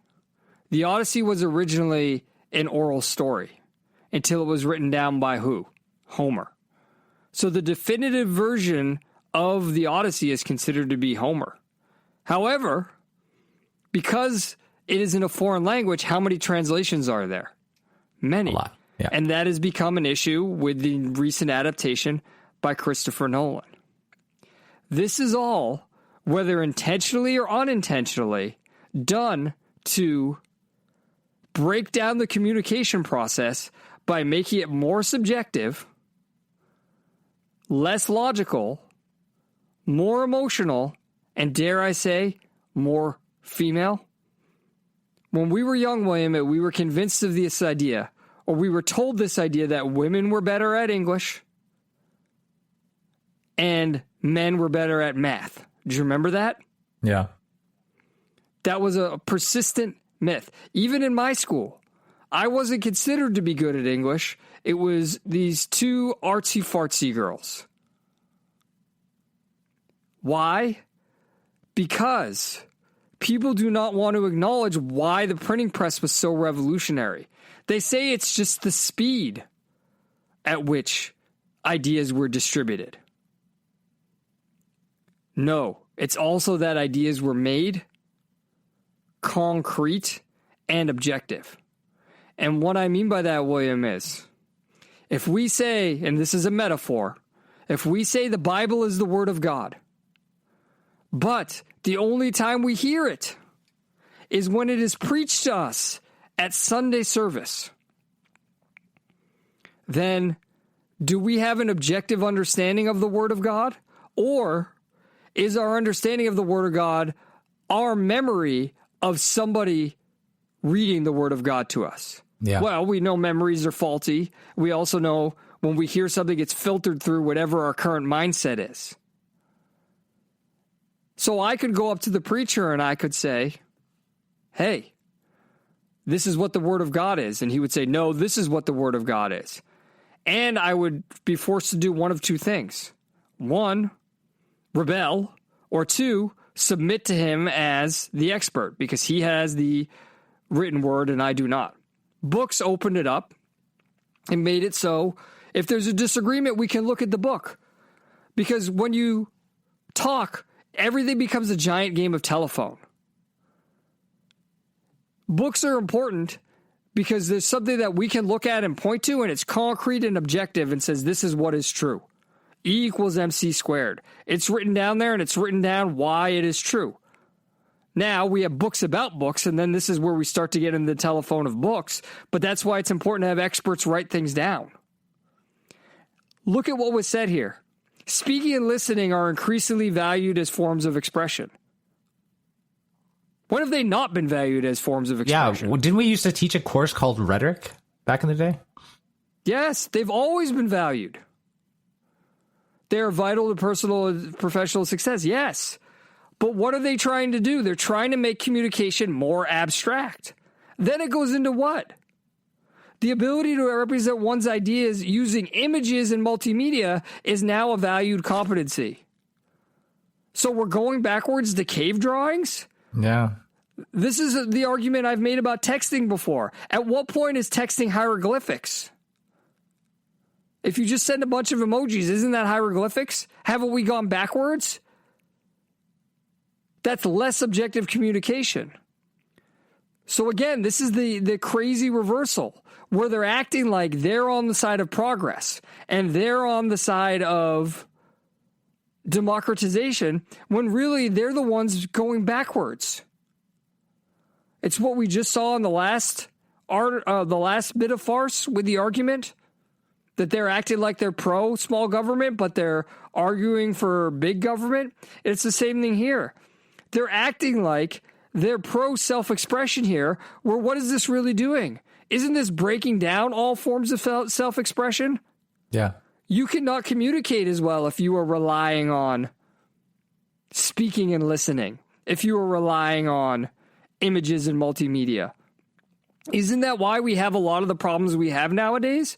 Because everything is podcasts and YouTube vlogs? And who are the people who are doing vlogs? The biggest problem I have with vloggers, William, is not that they're doing it. The biggest problem I have is the majority of them are midwits. Tell me when I'm telling lies. Do you disagree with that? You're right. I watch a vlog and I go, okay, I know all of this already, or I can infer this easily, or there was an article I could have read about this, or how many vlogs are they read an article to you and then give their opinion on that article? Isn't that even what we're doing here? Yeah. I think that if your primary source of information is these secondary sources, right, versus the actual books or the actual media, like imagining listening to our show and never watching any of the things that we discuss, right? Like there are people who live their life like that, right? Yes. I mean, not our listeners, but there are people who watch those streamers and those vloggers, and that's all they consume. Now you understand. This is all about separating you from reality. Yeah. Don't go interact with actual reality. Listen to what we say is true about reality. Listen to the pictures in the movies we show about reality. An image is not an argument. An image in itself doesn't communicate anything. An image is just perceptual data. It does not become conceptual until there is communication alongside it. Language. I can accept an argument about speaking and listening are important. Should there be primaries in English class? No. Can you have ELA courses, like you said, such as speech or rhetoric or debate? Yes, I've taught those classes. But when you then transition that into the ability to represent one's ideas using images and multimedia, is it now a valued competency? While that statement may be true, should that be part of English language? Of course, William, I'm going to simplify this even further. Wasn't it always school was supposed to be? Well, okay, let me ask you. What were the three things school was supposed to be? Reading, writing, and arithmetic. Thank you. You said it exactly. When did reading and writing become English language arts? I don't know. We're not even saying English language. We're talking. It's not. It. Reading and writing was shortened to English. Then it became English language. Now it's English language arts. You see how they're drifting further and further away of what the purpose of education was? To give you the basic routine, rudimentary skills in order to grow into whatever profession or specialty or expertise you wanted. Reading and writing became English. English became English language. English language became English language arts. You see the drift? Mm-hmm. And they do it in the name of progress. We see this in many fields. This is one of the worst examples of it. And to get in my manosphere, this has to do with the feminization of society, of the world. I agree. Which leads perfectly into the movie reviews I'm going to do this week. Let's head into it in The Hopeful Bromantic with JML. Put me into syndication, broadcast to a network station of people viewing their favorite episodes. I can't find a new pitch to throw the studio. I need a rerun to better cast the next series of events. In the air timeline lapse, my made-for-TV type was written off in the last season when I wasn't focused on. As always, if you'd like to continue the conversation with us during the week, you can do so by joining our Discord channel. That helps you figure out what we're going to talk about this week. Tell us what we should talk about. engage in conversation with us, look at some trailers. I usually put those in Discord before we record. Or you can listen live and communicate. Kodo Coder just said this is yet another reason why we shouldn't have government schools. Not that the idea is going to get any traction anytime soon. Public school is so entrenched in our society for a number of reasons, many related to what we were just talking about. But that is a discussion for another time and another date. What I want you to do right now is go to themidside.com or themidside.com/podcast, click on any episode link, and in there, you will find a Discord join code. Look forward to hearing from you. All right, William, it's been 2 weeks. I saw 2 movies. I'm going to review both of them. So the first thing is, what 2 movies have you been hearing the most about recently? Well, I've been hearing the most. One of them is on this list. I've been hearing a lot about Obsession, and the Backrooms is the other one. Right, those are the 2 that everyone is talking about right now. Part of it is, I think, because Marvel left this month open. Right, usually there's a big movie release end of May. There isn't this year. So the conversation has been filled. But the conversation has been filled with, one, Backrooms is an A24 film. I did not see it. But high schoolers are seeing it. I mean, girls on my team saw it. And one day in the weight room, somebody brought up Backrooms, said she saw it. You know I don't want to deal with that, right? I actively avoid A24. Yeah. Do you actively avoid A24 as much as I do? Absolutely, yes. Okay, so if I can have A24 in my life as little as possible, that's a win. I don't go to the weight room. I don't coach wrestling to deal with A24. I'm not having that shit. Now, I'm not going to shut that down because if you go to a teenager, fuck A24, right? Like, I like to make fun of Katy Perry and Drake, and, like, I've outlawed them. Like, I won't listen to them. They're not allowed in the mat room. Not the music, right? If Katy Perry or Drake showed up, they're allowed. I don't know what I'd do. The first thing I would do is go, why are you here? Like, what, in any universe, how does you being in this room help you in any way, right? I mean the music, right? And I do that as a joke, right? Because it's funny as an adult to be the old fogey who doesn't like certain young things. I mean, I fucking hate Katy Perry and Drake. Their music sucks and they're very fake people. When we're talking about Hollywood, they're all fake, but who's more fake than Katy Perry and Drake? Yeah. Not many, right? But A24, I just don't want to do it. So I'm not going to go like, fuck A24, because then they'll go watch more A24 movies. But I simply asked, because remember the premise of Backrooms is like, they're in some place and they go and there's like this maze in the back that is constantly changing. Mm-hmm. So I asked the logical question, which you know is not going to have an answer in an A24 movie. I asked and I said, so do they ever explain what that maze is and why it is the way it is? So, of course, the answer is going to be no. And it was even better. The girl says no. The point is just that it's different for everyone. Oh, jeez. That's the most A24 thing. Yeah, exactly. That's the most A24 thing ever. And you know what's beautiful about it? This is how beautiful my rhetoric was. I just said, that's what I would expect from A24. And guess what? The conversation ended. That was it. It was done. It was over with. So I shut it down in a beautiful way, and I got my confirmation. Yeah. This is the most mind-numbing thing. Remember what I was saying about midwits? Yeah. This is the most mind-numbing thing about all of it. A24 is feeding the same thing over and over again. Dude, I'm going to use the term. It's the same slop. We talk about AI slop. Why do we not talk about A24 slop? Is it not the same thing every time? Yeah, it's the same thing. Isn't it not relativistic, subjective emotionalism every time?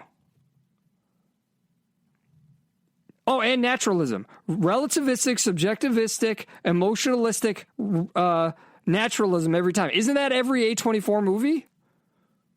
Yep. It's the same abstract idea with different concretes every time. Different flashing and lights. Different flashing lights every time. Yes, and people eat it up. And that's the thing, man. The flashing lights are trite and boring. At least with Everything Everywhere All at Once, it was parallel universes where there was some creativity with the lights.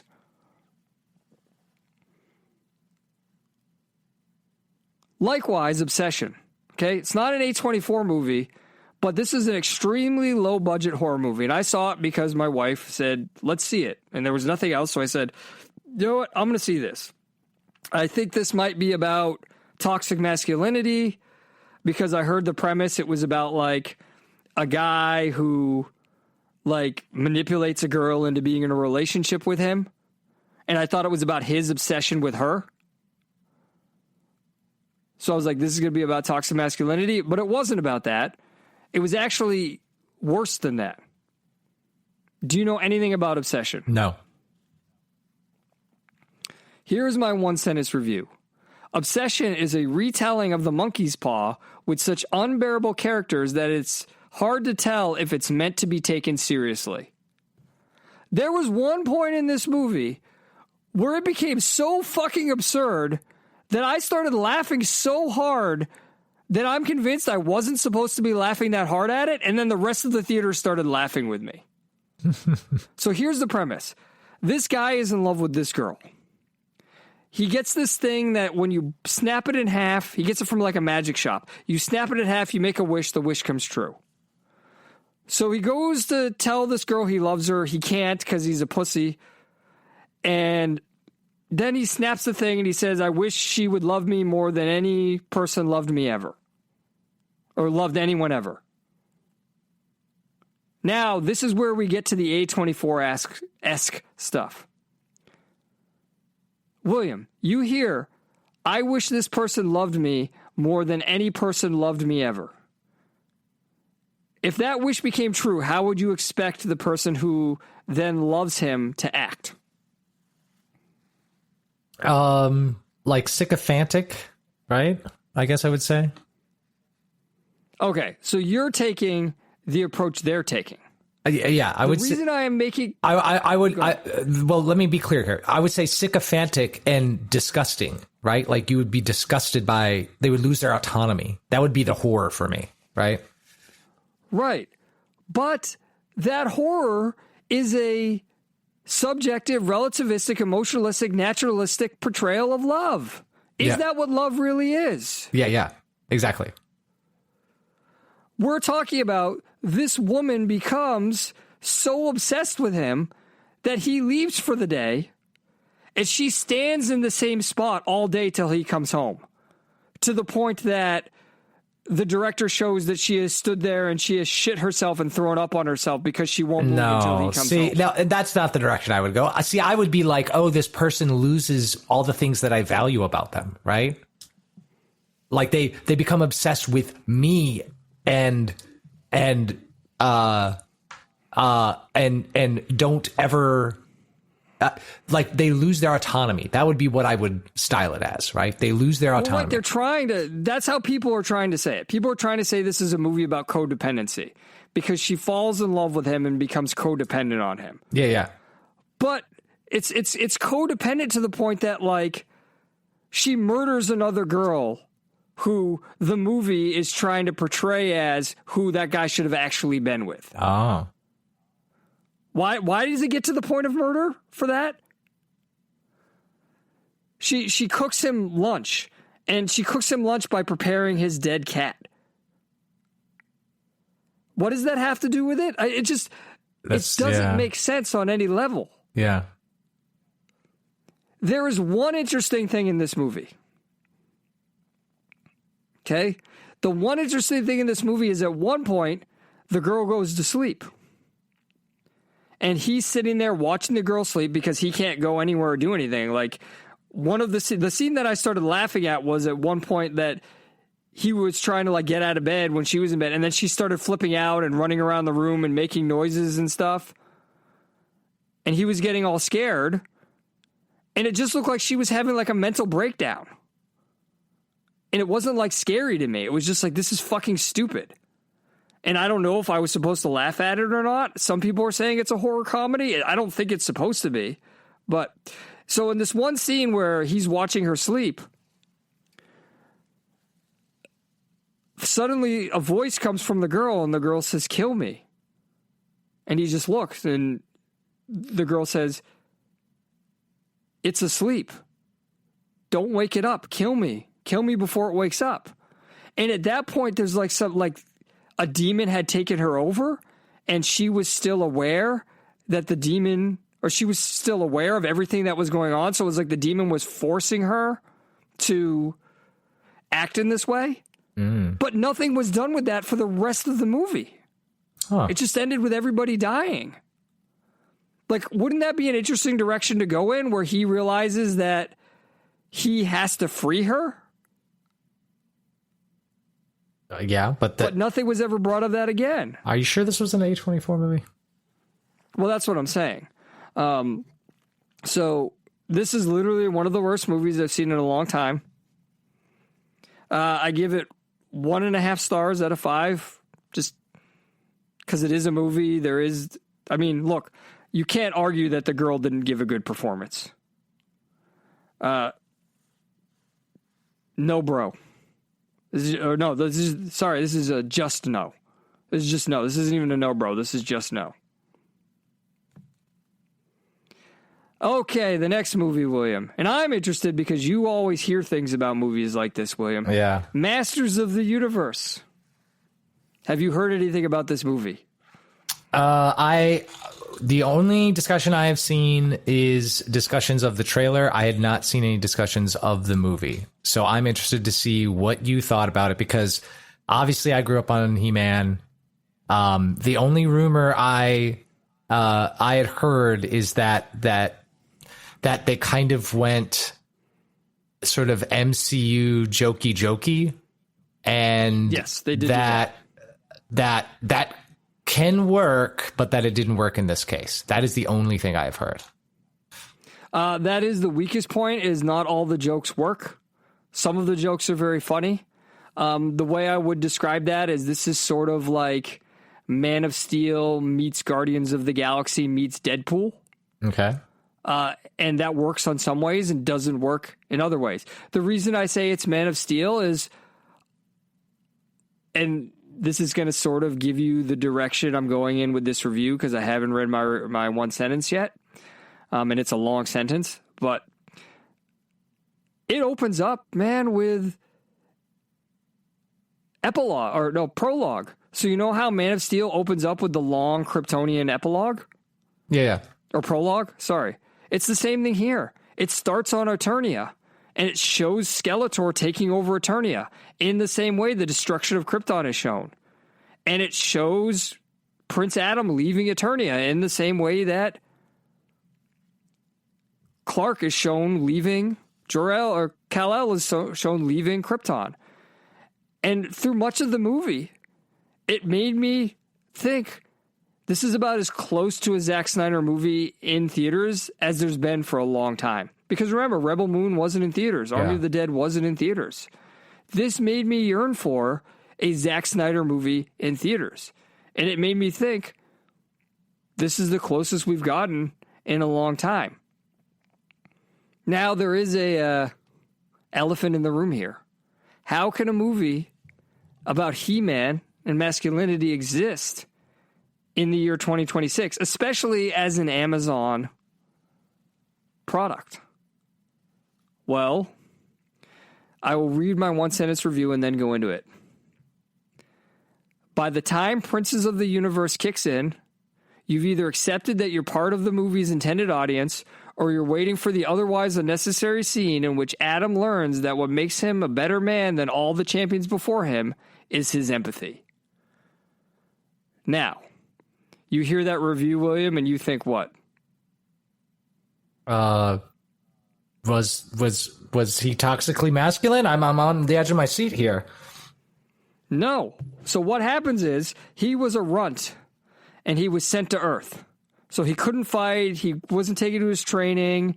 He thought his dad wanted him to. He thought his dad didn't love him because of how weak he was. And then he goes to America in modern times. And does that help him become a man at all? No. No. It literally shows he works at HR. And it literally shows all of the ways in which he's been pussified, essentially. And when he goes back to Eternia, he's a big pussy until he gets the power. What is bad is the scene that's completely unnecessary, where they have to show there's some sort of value to him being in HR and him being human, right? Where they have a scene that they could have completely cut from the movie with the sorcerer telling him, played by Monica Baccarin, by the way, telling him, you know, it's your humanity, it's your empathy that makes you the best champion we've ever had. Yeah, empathy. Mm-hmm. But that scene isn't necessary. The rest of the movie is all of these characters are dealing with masculinity and what it means to be a man. And he's learning what it is to be a man and learning how to fight. Okay. And he learns, I hit the spoiler button. There's walkers in the barn and Lori's pregnant.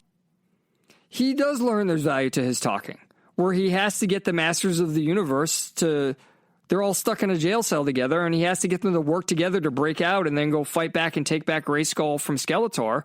And that's what Princes of the Universe plays.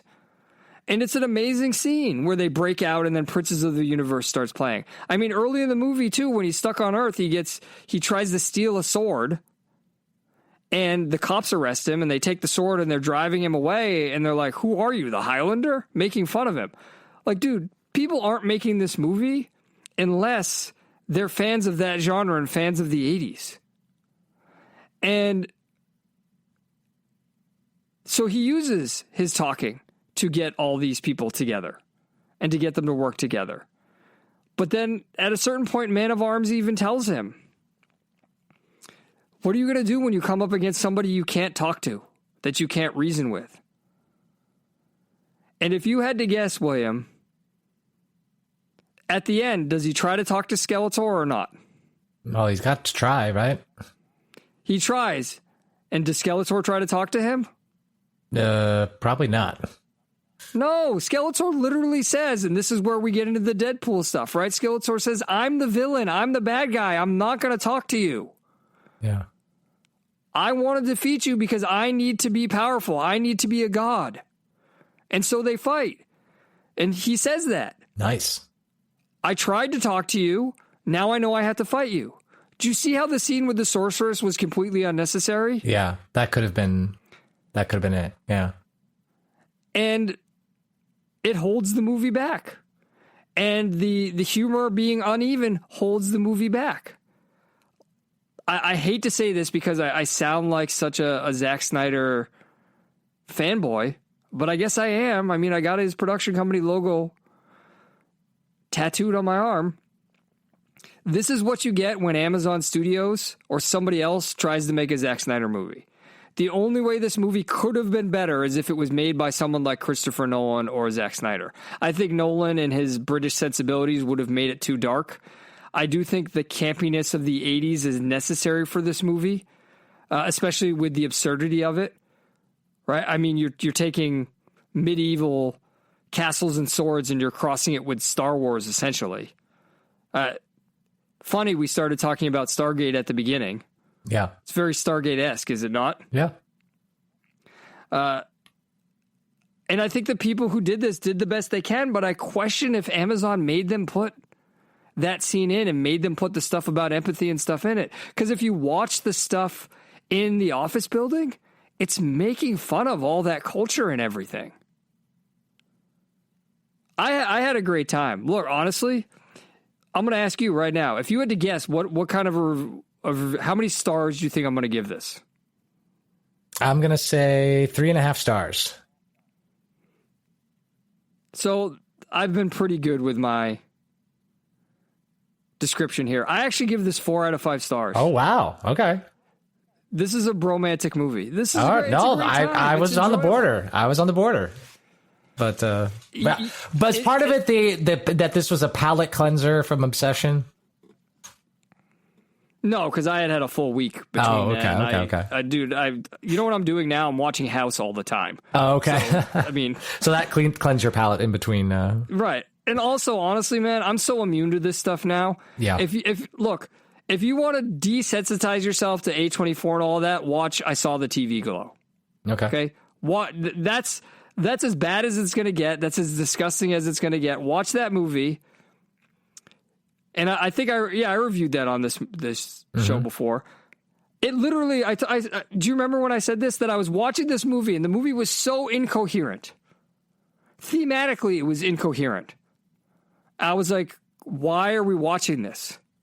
And I literally thought to myself, the only possible way this fucking movie makes sense, and I don't know how, and the only possible way this movie was made is if this is some sort of transgender allegory. Yep.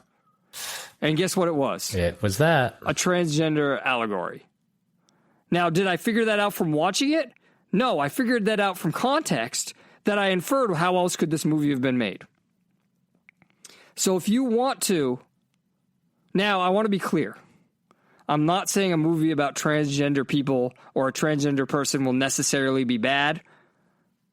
As Zack Snyder has said about it, make a movie about a transgender person sharing their perspective. It's bad because it's an A24 movie. It's performative transgenderism. Yep. You get what I'm saying? Yeah. There could be a good movie about that if it was honest. It's the same way we talk about with gay, not queer. Yep. Dare I say queer, not transgender, or transgender, not queer? Yeah. Are we ready for that Oh, conversation? we're not. yet? Oh, man. We might be. It is But Pride it's- Month. But you get what I'm saying, right? Yeah. In the same sense here, this is as close as you're going to get to He-Man, not queer, as possible. I think it's worth seeing. I think it deserves to be seen. I think if you want more movies like this to be seen, I think if you want to reward Amazon, go see this.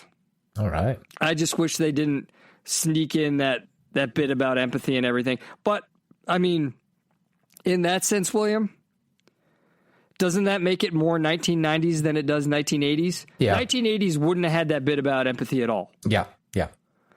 But isn't the 90s always sneaking that stuff in? I mean, they always snuck that stuff into TNG, didn't they? Yeah. I mean, it's part of the reason DS9's better than TNG. Yep. Deep Space Nine better than the Next Generation. They're not sneaking that stuff in. But always in the 90s, they were sneaking that stuff in about empathy. And we thought it was innocuous. I mean, we were kids. Yeah. Right? I was a kid. I didn't know any better. Yeah. But everybody thought it was innocuous. And now now we see how they were subtly shifting the what is it, the Overton window? Yeah, into suicidal empathy, where we only have empathy for the evil and not for the good. Right. Well, and as you see in this movie, did they have empathy for the evil? Yeah. That's why I'm saying this is more like the 90s. Because it went backwards where he tried to have empathy, but then when the person showed he wasn't deserving of empathy, what did he do? He fought. And obviously he defeated. won, right? I mean, that's not a spoiler. spoilers. Oh, Jesus, we have 2 spoilers. There's walkers in the barn and Lori's pregnant. Oh no. In a movie like He-Man, the good guy wins. All right. So I'd be interested for you to watch it, William. I want to see it now. I'll go see it. Yeah. See it, yeah. Dude, the visceral reaction I had to Princes of the Universe playing. Now, I'm a big Highlander fan. I don't know about you. Oh, yeah. I mean, this made me want to watch. The fact that Princes of the Universe was in this movie gave me hope that Princes of the Universe is going to be in the Highlander reboot. And then I went and looked at the Highlander reboot, and now I'm going into full-on nerd category, nerd here. Do you know who's in the Highlander reboot? Oh. Henry Cavill. No way.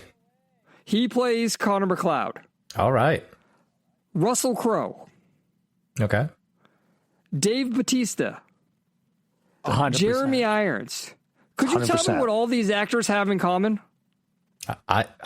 Well, wait, do I have to take the... But let's take the heteronormative approach here. Because otherwise I would say these are all Williams' lineup for any movie. I want all these actors in the movie. Okay, so no. Because, actually, you know what? Yes. Because you know what? The heteronormative approach recognizes the attractiveness of the male. That's true. Okay. Okay. All right. Right? Or let's say the paragon of animals, right? The aesthetic form of humans. And I'm giving you the answer if you've been paying. Yeah. If you've been on this show for years, who am I referencing right now? Who said what I just said? 100%.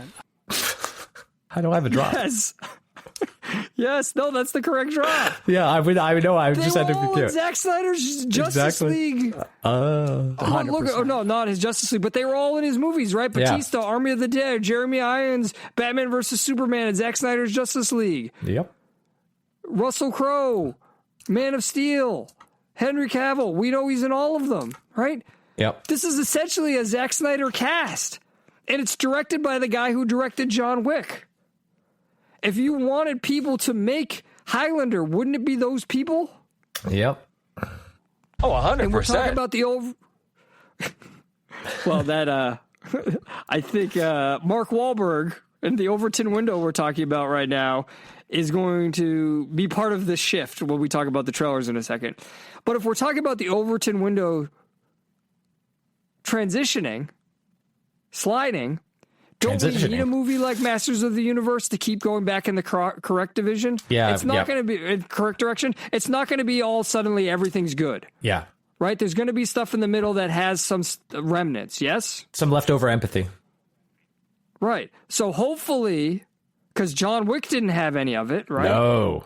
So hopefully this movie shows us that Highlander is going to succeed. Now, will it succeed financially? I don't know. But if we even get one really, really good Highlander movie, it'll be worth it. I want a franchise. I like John Wick, but hopefully we at least get one. Okay. So that's movies that are out already. Couple reviews for you. Let's talk about some movies that are going to come out. I post the trailers in Discord the Saturday before we record, so you can watch them when you want. Maybe before the episode, maybe after the episode, maybe during the episode. You watch a trailer, we talk about it. You watch a trailer, we talk about it. Trailer takedown. First trailer. Ice Age Boiling Point is the latest Ice Age movie that I guess Disney is making now that they own it because Disney loves franchises. I mean, we got Toy Story 5 coming out in a few weeks. I don't know, William, I've never been into Ice Age. I think the only appeal of Ice Age is that, you know, the squirrel Scrat always, you know, the slapstick comedy. It's almost like Three Stooges of him and the acorn. Yeah. And now there seems like be a baby Scrat in here. I don't know why they couldn't just go full Despicable Me. Did they try to make a Scrat movie? I don't remember. But for me, I don't like. So, I assume this is the story of the meteor hitting Earth. I feel like there's going to be some sort of global warming metaphor in here as well. This just isn't for me. Tackle. Yeah, I think I just from the trailer, it's like I did see the first one, but I've not seen any of the other ones, and I'm like, yeah, this is not for me. I don't have anything to say. No. Maybe some little kids like it, but I don't know if there's going to be anything for adults here. Tackle. Second trailer. By Any Means stars the guy who played Black Dr. Manhattan in the Watchmen series as an FBI agent in mid-1900s America in the South, trying to root out racism and racial prejudice groups. I describe him as that because I can't say his name. Do you know how to say his name, William? No, I do not. I have zero idea. Look, he's a great actor. Yeah. I've wanted to see the new Candyman that he is in. The only reason I haven't is the twist was really obvious. Yeah. And I don't even, like, honestly, I don't even know if the twist is confirmed. But from watching the trailer, it was I think I predicted it with the trailer, that it was that he was, the whole movie was him becoming the new Candyman. Yeah. Yaha Abdul Mateen. It's close enough. I have no idea if that's how to say his first name. Anyway, he plays an FBI agent who's trying to use the powers of government and law enforcement in order to combat racism. Now, you hear that trailer, William, you hear that description, and you think, oh, great, another social justice movie, right? However, right. As earlier, as libertarian-esque or objectivist-esque, we called out the right for their critique of DeSantis and no property taxes. We also have to acknowledge that racism exists. There have been groups that are racist and attack people based on race throughout history. So a movie battling racism is not necessarily bad. I am anything but racist. Now here comes the twist in this premise. Mark Wahlberg. Yeah. Now, I want to get ahead of this. You know, people are going to say this is ironic. I'm going to make a prediction. I think there's going to be a controversy about this movie because if you remember when Mark Wahlberg was young, supposedly he beat up an Asian immigrant in Boston. Yeah. And people are going to say it's ironic that Mark Wahlberg's doing this movie and this movie shouldn't exist because Mark Wahlberg should never be able to be forgiven for what he did. And he's only doing this to make up for what he did. But this movie, this trailer takes a hard turn in the middle. And it essentially becomes Inglourious Bastards, not by Quentin Tarantino. And what I mean by that is the value of Inglourious Bastards was just to watch people beat the shit out of Nazis. Well, this movie essentially just becomes Mark Wahlberg murders racists. Would you describe the movie as anything else, William? Yeah, I was going to describe it. You're stealing my take. I was going to say it's a romanticized good cop, bad cop, where the bad cop is the most over-the-top thing ever. Interesting you say he's the bad cop, because I interpreted him as the good cop. Because if there are people who are out there who are racist and murdering people, this goes to the He-Man thing. Yeah, you just exactly. Can't talk to Exactly. them. Just fucking kill them. Like if you were like, here's a movie of Mark Wahlberg killing racists for 2 hours, I'd be like, all right, I'll watch it. Yep. This looks like they told Mark Wahlberg to just work out for 3 months before he filmed and get as big as possible. I'm in. This seems like it would be super social justice, but it isn't. This is just Mark Wahlberg fucking killing people who are bad. Hug. Yep. I gave it away here. This is a good cop, bad cop, like romanticized. It appears to be romanticized in a certain way. Racism as connected to the theme and not a political theme necessarily, right? Taking the fact that sure, racism bad, and just making it work as a action. It looks like a fun action movie. So I am all in. I am hugging. Hug. Third trailer. Rich Flew stars Mary Elizabeth Winstead, and this movie doesn't really make sense to me. Maybe that's what I had last week. It seems like a bunch of people who are rich. It's like a pandemic, except it only kills rich people and makes their teeth white. It makes their teeth white. So in Britain, I guess that would be a sign of rich. Yeah, I don't know, because then in the trailer it seems like if you give away your money, you're no longer rich, so you don't get the flu, but then no one wants to accept your money. To which point, why not just give it away to everybody and split it evenly? I mean, maybe that's probably where the way this movie ends, right?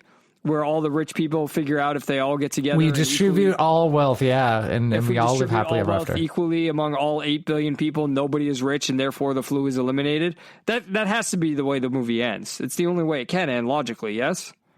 I would guess, yeah. And this seems like it's an anti-capitalist movie too, by the way they actually name check capitalism and everything in this movie. This is a quote unquote post-capitalist communist fantasy movie.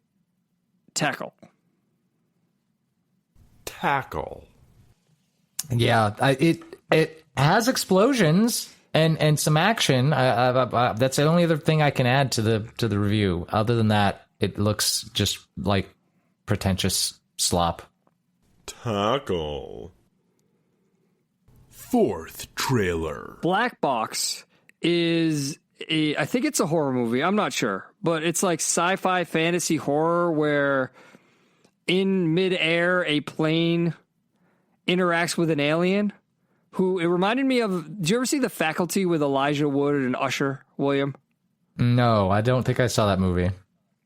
Okay, well, there are parasites in that and everything. Okay. And that's what this reminded me of. So this looks like it could be fun. I don't think this would be like an amazing movie, but it would be fun. Like, hey, there's aliens and they're infecting everyone on the plane and we're going to die. And how do we get out of this? I would see this. But again, I'm not going to go into this. This is like the opposite of Obsession, where I go into Obsession, I'm like, this is fucking pretentious. It's going to be pretentious. Yes, it is terrible. I go into this movie. It's not that I have low expectations, but I expect this to be what it is. There is no twist here. This is not like sympathy for the alien or something. This is not at the end. It's like, oh, if we just have empathy for the alien, it'll stop killing us. No, this is just like this insect-like alien is here. It's attacking our plane. How are we going to survive? And that can be a fun movie. Hug. Yeah, I think I agree with you, but I think this gives away so much of the movie. This is one of those trailers again that gives away so much of the movie that I feel like I already saw the movie. And since this isn't my favorite genre, I feel like I've already saw the movie. So I will just lightly tackle it. Final trailer. Nicholas Hoult. How to Rob a Bank stars Nicholas Hoult. I wanted to make sure I said his name right. He's one of those actors that you know his name, or you know his face, but his name isn't always easy to remember. Anyway, he stars as the leader of like a crew who live streams or vlogs robbing banks. And the idea is that robbing banks is more successful as a way of getting rich than many other common ways. So he's going to show people how to rob a bank. And so this becomes I guess typical. I don't know if I want to say typical because this is a unique way of approaching it. Typical, they're trying to catch the bank robbers who have remained anonymous because they've been successful at robbing banks. It becomes that sort of heist film. It's by the director of Bullet Train, which I really enjoyed, and it says another movie he did that I can't remember the name of the movie. Can you remember what it said, William? No, I don't. No, but it was another movie, and the production value looks good. This looks high budget, and again, it's a unique enough hook with the way they're approaching this, because it's like not only are they robbing banks, but they're vlogging it as they're robbing it. Like there's enough about modern society and enough of a twist. Again, there's only like 8 stories that really exist that I think this could be enjoyable. Again, not an A24 movie. It looks like this is more of the Overton window sliding, right? Maybe it's not, full on Sucker Punch here we're talking about, full on Man of Steel here we're talking about, but this looks like it could be enjoyable. Hug. Yeah, I have a little more reservations only because this is actually not a criticism of the trailer. There was a video game that came out that was basically the same thing, but they added all this racial component to it. So I was going to say, in contrast, just to make your point again, there's not a lot of, there's obviously maybe some anti-capitalist stuff in here, not like the last movie. Not like Rich Flew. But there's none of they didn't seem to bring in, there's not all the cultural baggage that you expect. So I am a little less excited for it. Was the game called How to Rob a Bank? No, it was like Payday or something. I'll have to look it up later. I might be confusing Payday with another video game, but it was like all of these black people robbing rich people to get the money, get the stolen treasures back. Right, I'll have to look it up, but you would. It was just all super wokeified heist game. It obviously flopped, which is why I can't remember the name of it. But first Deadpool I was 2. The other movie the guy did was Deadpool 2. Oh, well, there you go. So I'm less excited about this, but I am saying that this does look good. So this becomes a Netflix and Hug. All right, William, that's the end of this episode. What did we learn this trip? I learned that cutting taxes is a Soviet power grab. What did you learn this trip? That this show can continue in a post-woke world. We had an article about the farce of the right, and we were able to talk about the differences between libertarianism and republicanism as far as the Republican political party in America and in Florida. And also we talked about movies, and we were able to critique movies. I mean, William, besides Rich Flew, all of the trailers and Masters of the Universe are post-woke. They're all post-woke. Are post-woke. Yeah. And they're just trying to be what they're trying to be. And we talked about their values and their merits. Same thing with Masters of the Universe, right? It was nice to talk about its values and its merits and its flaws, right? Talking about the uneven humor, the uneven execution of the humor, the uneven tone due to the humor, right? The James Gunn or the Joss Whedon quips in there. Although a lot of those quips were intended to be masculine humor. It's just, I think people struggle with what true masculine male humor is nowadays. And the, uneven application of the theme. I do think that there was an attempt, and I think that scene with the sorcerer could have been done in a way, in the same sense that, Batman versus Superman, the scene of Save Martha could have been executed better. I think that scene of the sorcerer's conversation with Adam could have been executed better. But it's nice to be able to talk about things in this way. This was a fun episode because we didn't have to keep delving into all that stuff. I mean, we talked about it we started with it when we talked about all the Pride stuff and, the single from As It Is and, all the stuff with Jackson It's Dart. not dead but yet. then as we transitioned out, it's not dead yet, but transitioned out, it was, I don't know. It was refreshing. It's good to know. Yeah. Cathartic. And I guess it's just, I don't know, maybe I just have low self-esteem, but hey, this show can go forever, or at least until we die. All right, I want to thank you, everyone, for listening. If it wasn't for you, there would just be me talking into the corner of my closet like a crazy person. Yeah, I mean, I still am that, but, you make me feel a little bit less crazy. If you want to support us, you go to themidside.com/store, themidside.com/Patreon, themidside.com/locals. It's how we keep the lights on. And of course, if you want to grow the show, you can tell a friend. This concludes your journey into the Midside. I'm Justin Emlesneski reminding you that if things get tough, take a step back and witness the farce. Have the power!